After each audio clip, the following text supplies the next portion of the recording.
Olá, seja bem-vindo mais uma vez ao nosso canal Crescer na Fé, onde fazemos comentários a respeito da formação da Palavra de Deus, das Sagradas Escrituras. E, portanto, hoje vamos caminhar um pouco mais no conhecimento desse processo que deu origem ao que hoje temos como a Bíblia Sagrada. Então, se você não for inscrito no nosso canal, se inscreva, acompanhe os nossos vídeos. Se você já é inscrito, deixe o seu like, deixe o seu comentário e ajude a divulgar mais e mais a palavra de Deus para que, enfim, o mundo então se transforme. E vamos juntos crescer na fé.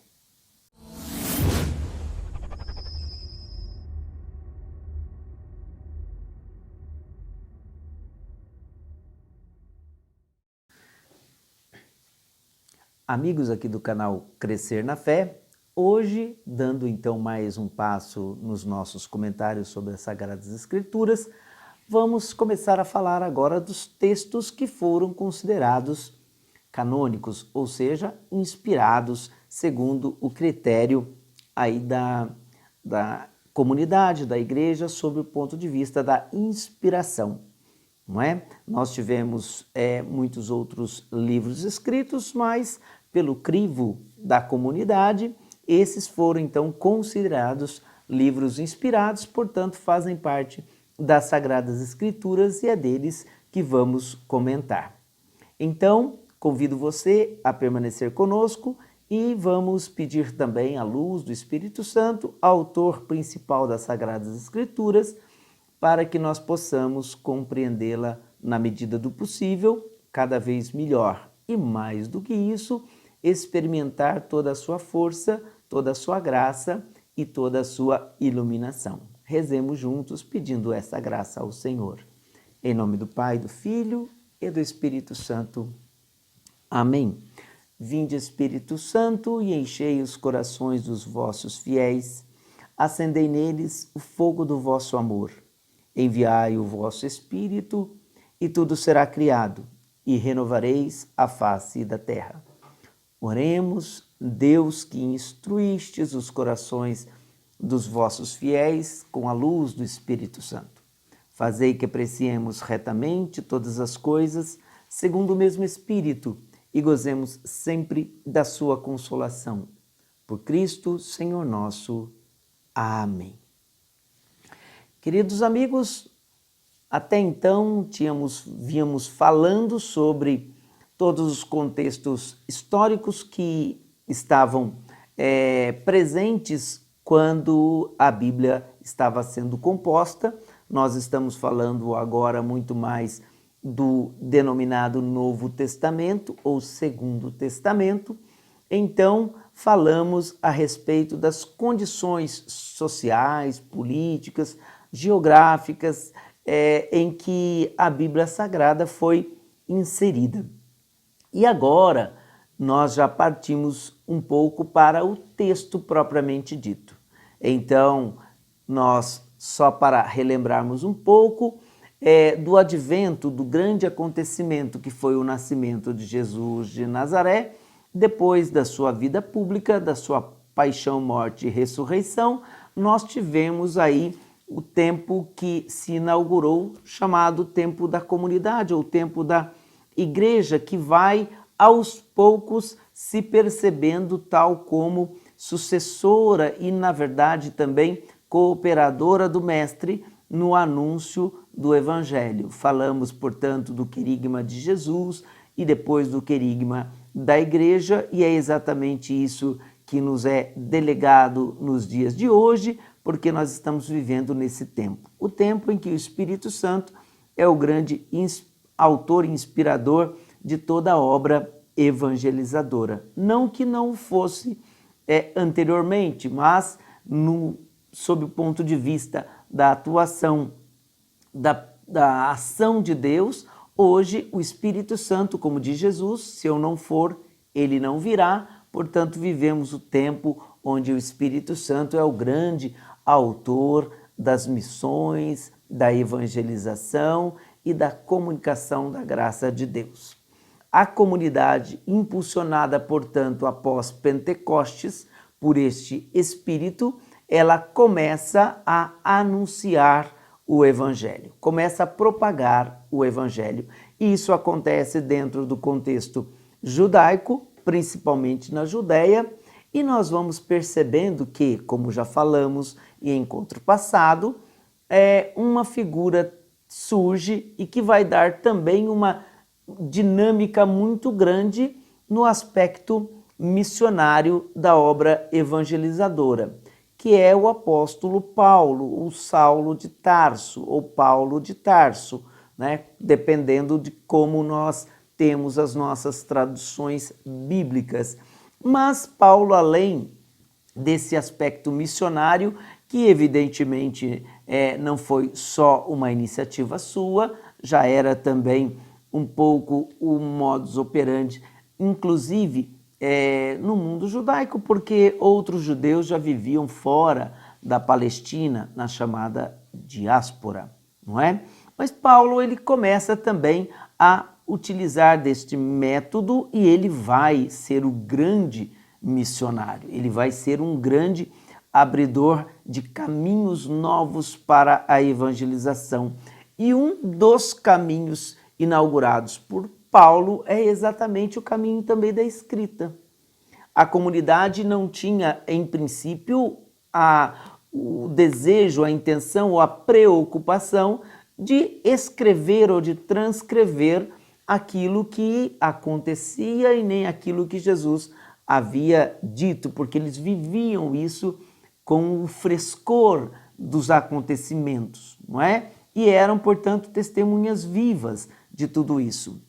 Mas Paulo, por uma questão de necessidade também, porque toda a literatura bíblica, ela tem uma diferença das demais do que nós conhecemos como conceito literário hoje.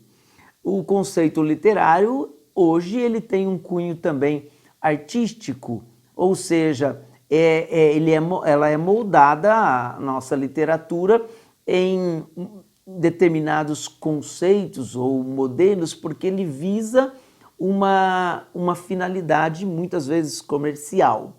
A palavra de Deus é literatura enquanto ela é escrita, mas ela é muito mais do que isso, ela não tem essa preocupação. Ela tem a preocupação de comunicar uma verdade, defender uma verdade, comunicar um conteúdo de fé.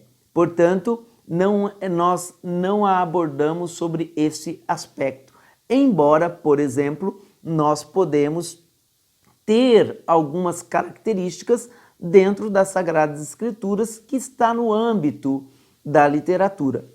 Por exemplo, a categoria de cartas é o que nós vamos ver hoje no nosso encontro. Porque o Novo Testamento ele é inaugurado em termos literais com a primeira carta de Paulo aos Tessalonicenses. Mas, como disse, ela surge por uma necessidade, não uma intenção, na verdade, partindo do seu próprio autor, mas ela quer corresponder a uma necessidade histórica. E onde é que nós nos situamos? Pegamos em primeiro lugar o texto de Atos dos Apóstolos para entender onde está a origem também de tudo isso. Então, se você tem a sua Bíblia aí, acompanhe conosco, lá em Atos capítulo 17, nós vamos ter o episódio em Tessalônica. Capítulo 17, versículo 1. Após terem atravessado Antípolis e Apolônia, chegaram a Tessalônica, onde havia uma sinagoga dos judeus. Segundo seu costume, Paulo foi procurá-los. Por 3 sábados, dialogou com eles, partindo das Escrituras. Explicou-lhes e demonstrou-lhes o que era preciso que Cristo sofresse e depois ressurgisse dos mortos. E o Cristo, dizia ele, é este Jesus que eu vos anuncio. Alguns dentre eles se convenceram e se uniram a Paulo e Silas, assim como grande multidão de adoradores de Deus e gregos, bem como não poucas das mulheres da sociedade. Mas os judeus, tomados de inveja, reuniram alguns indivíduos perversos dentre os que frequentavam a praça e, provocando aglomerações, tumultuaram a cidade. Foi então à casa de Jasão à procura dos dois, para fazê-los comparecer perante o povo. Não os tendo encontrado, arrastaram Jasão e alguns irmãos para diante dos politarcas, vociferando: estes são os que andaram revolucionando o mundo inteiro. Agora estão também aqui, e Jasão os recebe em sua casa. Ora, todos eles agem contra os decretos de César, afirmando que há outro rei, Jesus. Perceba você, caríssimo amigo, que Paulo então e Silas estão em Tessalônica e eles pregam. Lucas, o autor de Atos, vai dizer para nós que Paulo procura a sinagoga para falar de Jesus. Portanto, existe uma continuidade da tradição judaica também ligada ao cristianismo. Ou seja, não existe uma ruptura em termos de religião, em termos de herança na fé, tá certo? Herança sagrada, vamos dizer assim. Porém, o que nós percebemos é uma resistência por parte de alguns e então se desencadeia uma perseguição a Paulo, Silas, como nós vamos ver também quando Paulo, em suas missões com Barnabé, ele também vai sofrer perseguições. E assim por diante. Mas o que é interessante percebermos? Que, embora na carta propriamente dita de Tessalonicenses não se mencione muito explicitamente esses acontecimentos ligados aos judeus, nós deduzimos, quando lá se fala também sobre os judeus, que este ambiente se tornava um pouco hostil à nova fé, porque era considerada uma blasfêmia, uma heresia. E aqui eles chamam a atenção, ou eles puxam para um conteúdo um pouco mais político, ou seja, opõem Jesus ao imperador. E assim, Paulo e os seus companheiros são obrigados a fugirem da cidade. Mas lá eles conseguem evangelizar. Depois Paulo vai para Atenas. Se você continuar lendo o livro de Atos, você vai perceber que Paulo vai para Atenas e depois ele vai para Corinto. Nós estamos aí por volta do ano 50 ou 51. Em Corinto, Paulo está também fazendo as suas campanhas missionárias e ele recebe a visita de Timóteo, que volta exatamente de Tessalônica, cidade da Macedônia. E Timóteo traz notícias para Paulo a respeito desta comunidade. É uma comunidade vibrante, é uma comunidade que aderiu à fé. Portanto, quando tomamos a primeira carta de São Paulo aos Tessalonicenses, você vai perceber como esta carta ela está cercada de afeto. Paulo não consegue voltar para a comunidade, mas ao ouvir que Timóteo traz notícias muito positivas desta comunidade, Paulo se anima, mas ele mesmo vai dizer na sua carta que ele vai ser impedido de voltar àquela comunidade. Não tendo como fazê-lo, o que ele resolve fazer? Ele inaugura então essa metodologia de escrever cartas à comunidade. Portanto, quando você olha esta carta de Paulo para a comunidade de Tessalônica, nós vamos perceber o quanto Paulo é carinhoso, afetuoso com esta comunidade. É uma carta muito paternal do apóstolo a essa comunidade nova, nascente, mais fervorosa e que, na verdade, vive o frescor da fé. Então, durante a leitura dessa carta, você vai poder perceber muito nitidamente estes sinais presentes nesta epístola. O que é importante descrevermos aqui também. Esta carta, ela ganha uma importância muito grande, porque principalmente por ser o primeiro documento cristão a respeito das bases da fé cristã. Ou seja, a carta aos Tessalonicenses é o primeiro texto do Novo Testamento, pelo menos o que nós temos como conservado. Então, o primeiro texto que vai falar da missão de Paulo nesta comunidade e vai trazer elementos fundamentais, por exemplo, a fé. Você vai poder perceber, lendo esta carta, dividida aí nos seus 5 capítulos, não é? Que Paulo retoma esta comunhão com a comunidade. Paulo foi perseguido e ele vai falar para esta comunidade que mesmo em meio à perseguição é preciso que ela permaneça fiel ao Senhor. Essa comunidade precisa não perder o entusiasmo, não perder a alegria, buscar cada vez mais a santidade, até porque era uma comunidade que vivia numa cidade repleta de outras realidades culturais, inclusive. Era uma cidade onde tínhamos gregos, tínhamos judeus, tínhamos pagãos vivendo nesta importante cidade da Macedônia, uma cidade portuária, portanto, de grande trânsito também de pessoas, e tudo isso nós vamos percebendo o que vai acontecendo. Paulo vai falar, inclusive, aqui no seu capítulo 3 dessa sua carta, da sua intenção, da sua ligação com esta comunidade.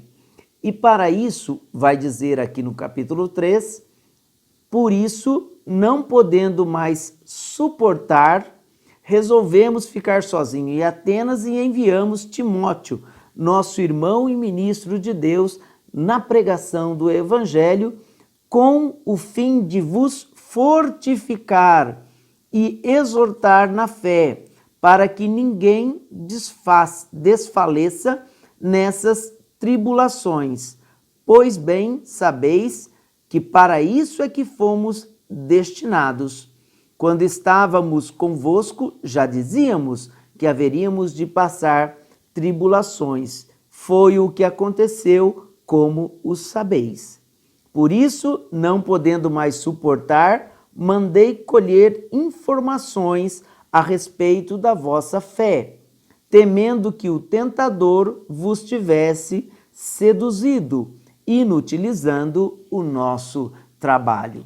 Então aqui está o motivo que Paulo então escreve também a sua carta aos Tessalonicenses. Ou seja, ele que fez essa comunidade nascer para Cristo, ele tem um cuidado, ele tem uma responsabilidade sobre esta comunidade. Ele quer manter a comunidade unida e, portanto, as cartas passam a ser um meio através do qual o apóstolo se fará presente nestas comunidades. Será uma nova forma também de se fazer presente. Daí as várias cartas que ele escreverá a partir de então.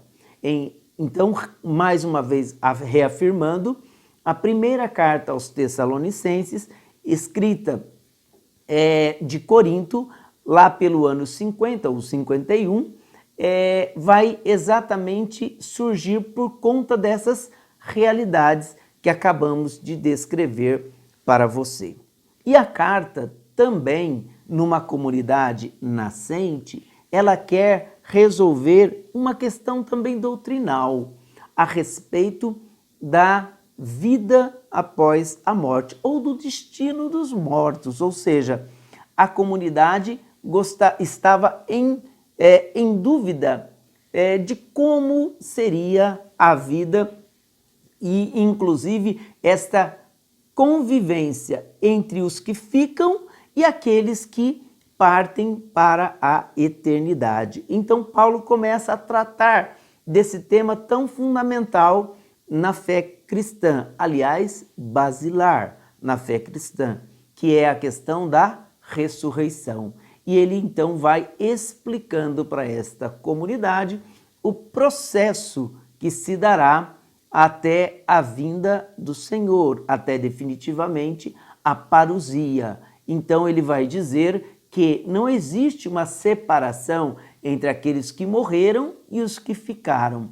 Na eternidade nós seremos reunidos, mas Deus terá uma sequência nesse reagrupamento. Primeiro serão chamados os que morreram pelo advento do Senhor, não é? Da parousia, e depois Paulo vai dizer, numa ideia de que eles acreditavam que o Senhor poderia inclusive voltar brevemente, ele vai dizer, aqueles que estarão vivos, ou nós estivermos vivos, seremos também assumidos, chamados pelo Senhor para estarmos com Ele. Mas isso depois de quem? Depois daqueles que morreram. Então ele vai falar desta sequência da ressurreição a partir desta dúvida que a comunidade vai ter. Portanto, os mortos e os vivos estarão desta forma diante da vinda do Senhor. Esta é a grande questão doutrinal que a carta vai trabalhar. E por fim, ele vai mais uma vez exortar para a perseverança, para a fidelidade, aguardando a vinda do Senhor, a parousia. Como dissemos, até então a ideia, pelo menos ao que parece, é que a vinda do Senhor, embora não se tenha certeza de quando será, ela deveria acontecer ou teria-se a expectativa que ela não demorasse tanto. Mas nós vamos perceber que a comunidade tem que ir lendo os sinais dos tempos e assim, em meio às crises e às questões que envolve a sua fé, ela vai tentando encontrar o caminho, permanecer no caminho e assim aguardar o Senhor que vem. Então que você possa fazer uma leitura proveitosa desse texto, desta carta que Paulo escreve aos Tessalonicenses, lembrando sempre que este documento ele é fundamental porque ele inaugura agora uma forma de também comunicar e falar da fé em Jesus Cristo, através dos escritos, que passam a compor, então, o Novo Testamento. Que você possa fazer uma boa leitura, ter bastante proveito, e assim nós vamos crescendo no conhecimento do Senhor. Até o próximo vídeo.